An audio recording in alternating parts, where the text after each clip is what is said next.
बिस्मिल्लाहिर्रहमानिर्रहीम। अस्सलाम वालेकुम। आप सल्लल्लाहु अलैहि वसल्लम ने फरमाया कि तमाम अमाल का दरोमदार नीयत पर है और हर अमल का नतीजा हर इंसान को उसकी नीयत के मुताबिक ही मिलेगा।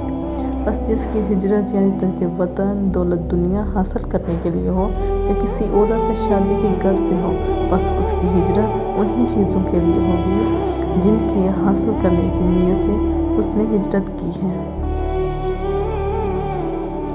एक शख्स हारिस बिन हशाम नामी ने अन हज़रत सल्लल्लाहु अलैहि वसल्लम से सवाल किया था कि हुजूर आप पर वही कैसे नाज़िल होती है।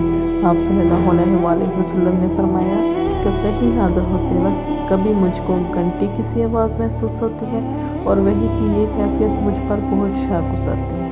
जब ये कैफियत ख़त्म होती है तो मेरे दिल और दिमाग पर इस फरिश्ते के ज़रिए नाज़िल शुदा वही महफूज हो जाती है और किसी वक्त ऐसा होता है कि फरिश्ता बाशक्ल इंसान मेरे पास आता है और मुझसे कलाम करता है, बस मैं इसका कहा हुआ याद रख लेता हूँ। हज़रत आयशा रज़ी अल्लाह अन्हा का बयान है कि मैंने सख्त कड़ाके की सर्दी में हज़रत सल्लल्लाहु अलैहि वसल्लम को देखा कि आप सल्लल्लाहु अलैहि वसल्लम पर वही नाज़िल हुई और जब इसका सिलसिला मौक़ूफ़ हुआ तो आप सल्लल्लाहु अलैहि वसल्लम की पेशानी पसीने से शराबोर थी।